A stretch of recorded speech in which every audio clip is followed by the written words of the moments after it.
بھی معدے اور خوراک کی نالی کی جلن کی وجہ سے پریشان ہیں اور آپ جو کیپسولز استعمال کر رہے ہیں وہ بھی اب کام نہیں کر رہا، تو یار آپ پانی کا ایک گلاس اس طرح پی کے دیکھو نا،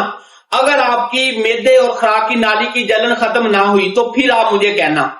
دوستو ساتھیو، ہومیوپیتھک میں بے تحاشا میڈیسنز ہیں جو معدے اور خوراک کی نالی کی جلن کو ختم کرنے کی صلاحیت رکھتی ہیں، جیسے نیٹرم فاسٹ ہے، روبینیا ہے، پلسٹیلا ہے، ایز پر سمپٹمز آپ کو دی جاتی ہیں، وہ آپ اپنے ڈاکٹر سے رجوع کر کے لیں گے۔ لیکن میں نے آپ کو بتانا ہے پانی پینے کا صحیح طریقہ۔ کھانے سے 5 منٹ پہلے آپ نے 1 گلاس پانی لینا ہے، نارمل ہونا چاہیے، پھر آپ نے پینا ایسے ہے، یعنی کہ ایک سپ،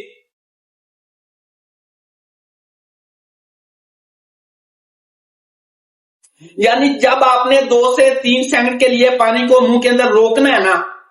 اس نے آپ کی ساری ایسیڈیٹی کھینچ لینی ہے، سلائیوے کی وافر مقدار میں پروڈکشن کروانی ہے، تو جو ہی آپ نے 1 گلاس ختم کرنا ہے نا، جو کام کیپسولز نہیں کر سکتے، آپ ایک دن اس طرح 1 گلاس پانی پی کے دیکھنا، اور ساتھ پھر آپ نے جو کھانے کے دوران پانی استعمال نہیں کرنا اور کھانے کے بعد پانی کا استعمال نہیں کرنا، کم و بیش 15 سے 20 منٹ۔ اگر آپ نیچرل قدرتی طریقے سے معدے اور خوراک کی نالی کی جلن کو ختم کرنا چاہتے ہیں، اپنے معدے کو مضبوط بنانا چاہتے ہیں، تو آپ 1 گلاس پانی کا اس طرح استعمال کریں جس طرح آپ کو بتایا ہے۔